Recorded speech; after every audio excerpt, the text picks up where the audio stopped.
In October 2023, the world was stunned to learn that actor Matthew Perry, Chandler from the hit show Friends, had died from the acute effects of a drug most people outside of medicine barely knew by its full name, ketamine. That very same year, that exact substance was being hailed by the U.S. Food and Drug Administration as one of the most significant breakthroughs in treatment-resistant depression in decades. And decades before that, during the brutal years of the Vietnam War, this same compound had saved countless soldiers' lives right on the battlefield. One chemical compound, three completely different stories. This is the history of ketamine.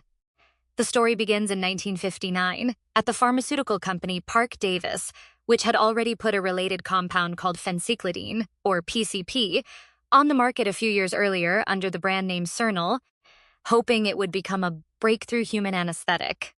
It was powerful and effective in the operating room, but patients kept waking up in states of severe agitation, delirium, and hallucination that could last for hours, sometimes days, after surgery.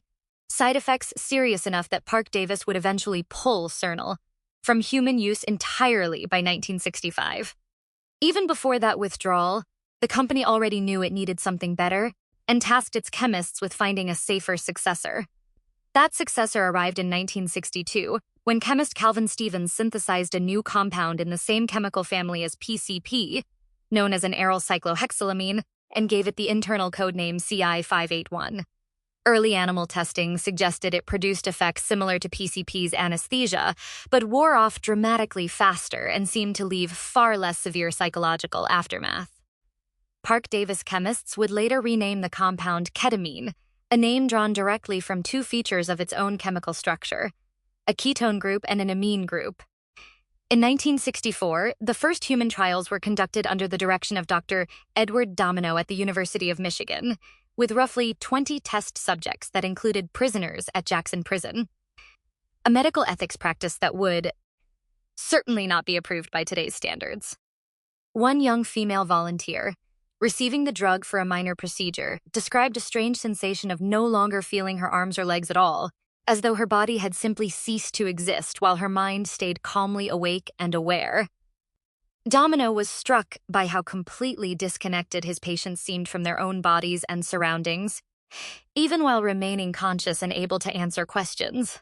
It was his wife, Toni Domino, a fellow researcher, who suggested the term medicine still uses today to describe this singular effect, a dissociative anesthetic, because unlike conventional general anesthetics that render patients fully unconscious and dependent on a ventilator to breathe, for them, ketamine created a state in which the mind seemed to detach from the body entirely, while patients kept breathing on their own and their heart rate and blood pressure remained remarkably stable throughout. That rare safety profile is exactly what led the U.S. Food and Drug Administration to approve ketamine for human use in 1970 under the brand name Ketalar, notable for not even requiring a dedicated anesthesiologist to be present for its administration. An almost unheard-of level of flexibility for a general anesthetic at the time. That flexibility is what turned the drug into one of the most valuable medical tools in the harshest circumstances imaginable. The battlefield. Throughout the peak years of the Vietnam War, American military surgeons and combat medics used ketamine extensively as an anesthetic right at field aid stations, sometimes nicknamed a buddy system drug because it could be safely administered by medics with only minimal training, without complex equipment, and without stopping a wounded soldier's breathing the way many other anesthetics did. Severely injured soldiers could be safely anesthetized in the middle of a battlefield and stabilized long enough to reach proper surgical care, something nearly unthinkable with the anesthetics available before it. Ketamine is credited with contributing to a significant drop in anesthesia-related battlefield deaths during that period. After the war, ketamine's usefulness only continued to grow. It became a standard anesthetic in emergency medicine, particularly for setting broken bones or repairing lacerations in children, since young patients could be safely sedated without needing a breathing tube or ventilator.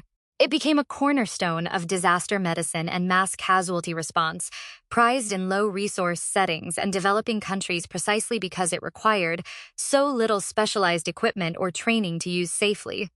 It also became, and remains today one of the most widely used anesthetics and tranquilizers in veterinary medicine for both household pets and livestock. To this day, ketamine remains on the World Health Organization's list of essential medicines, the short list of drugs considered most critical to any functioning health system on Earth. But even as ketamine was quietly saving lives in emergency rooms and veterinary clinics throughout the 1970s and 80s, another branch of its story was beginning to take shape. Dr. John C.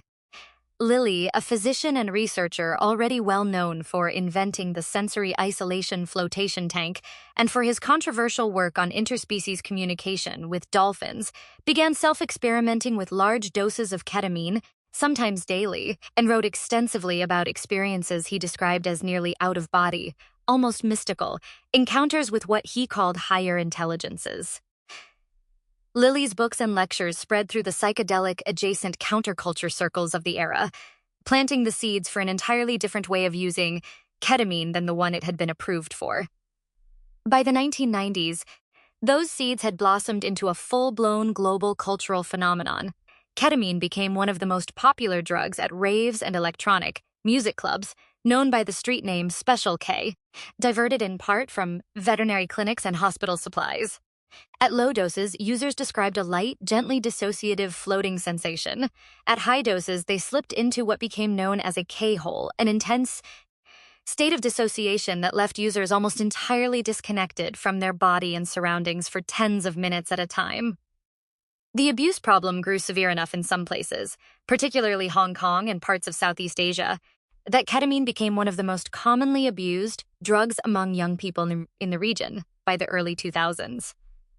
United States, abuse rose quickly enough that in 1999, as part of a broader legislative crackdown on so-called club drugs, the U.S. Drug Enforcement Administration formally classified ketamine as a Schedule III controlled substance, simultaneously recognized as having genuine, significant medical value, and closely monitored for its real potential for abuse. But ketamine's story wasn't finished, and its next turning point once again came from deep within mainstream medicine itself. In 2000, researchers at Yale University, led by Dr. Robert Berman, along with Dr. John Crystal and Dr. Dennis Charney, published a small but genuinely groundbreaking study in the journal Biological Psychiatry. In a trial of fewer than 10 patients with treatment-resistant depression, people who had already tried multiple conventional antidepressants without success, a single low dose of ketamine produced a marked reduction in depressive symptoms within hours, with effects lasting roughly a week. It was a nearly unthinkable finding, since every traditional antidepressant before it, from the earliest tricyclics to modern SSRIs, required weeks or even months of daily use to take full effect, if they worked at all. The mechanism behind that discovery turned out to be just as significant as the result itself. Unlike SSRIs, which work by increasing serotonin levels in the brain, ketamine acts primarily on an entirely different system, the brain's NMDA glutamate receptors, representing the first fundamentally new mechanism for treating depression to emerge in decades. That discovery opened nearly 2 decades of intense further research funded in large part by the National Institute of Mental Health, and by 2019, the U.S. Food and Drug Administration formally approved esketamine, a mirror image molecule of ketamine sold under the brand name Spravato, a nasal spray manufactured by Janssen, a subsidiary of Johnson & Johnson, specifically for treatment-resistant depression. Because of its abuse potential and dissociative side effects, the drug was placed under a strict federal risk evaluation and mitigation strategy, meaning it could only be administered under direct supervision at specially certified medical facilities, with patients required to remain under observation for at least 2 hours after each dose rather than ever taking the medication home. Around that same period, a much less tightly regulated industry began to boom alongside it. Standalone ketamine infusion clinics, offering off-label intravenous ketamine treatments for depression, anxiety, and chronic pain, spread rapidly across the United States starting around 2014 and 2015. Because these clinics used ketamine itself rather than the specifically approved esketamine formulation, and because off-label prescribing is legal in American medicine, this entire booming industry operated with far less oversight than the strict Spravato program, a gap that would later prove significant. It was during this very period, while ketamine was undergoing its promising rebirth as a depression treatment, that Matthew Perry's death in October 2023 exposed the darker side that had always existed alongside it. Perry had written openly in his own 2022 memoir about receiving legitimate ketamine infusion therapy for his long-standing anxiety and depression. But according to the criminal investigation that followed his death, he had also been seeking out significant additional quantities of ketamine from sources entirely outside his official treatment plan. The Los Angeles County Medical Examiner ultimately ruled his cause of death as the acute effects of ketamine, with heart disease and the effects of another drug listed as contributing factors. The case led to a major federal criminal investigation in which several people, including 2 physicians, Perry's personal assistant, and a supplier nicknamed in the press as the Ketamine Queen, pleaded guilty or were convicted for illegally supplying him with the drug. The death of one of the entertainment world's most beloved stars turned ketamine, almost overnight, into a name millions of people who had never heard of it before were suddenly searching for around the world. Put all of these pieces together, a compound that once saved countless soldiers' lives on the battlefields of Vietnam, still sits on the world's list of essential medicines today, remains a routine anesthetic for children and animals alike, is now the newest hope for millions of people with treatment-resistant depression, and yet also took the life of one of the most beloved actors on the planet. And ketamine may be one of the clearest illustrations in modern medicine that the line between a medicine and a harmful substance is often thinner than we imagine, and depends almost entirely on dose, context, and medical oversight.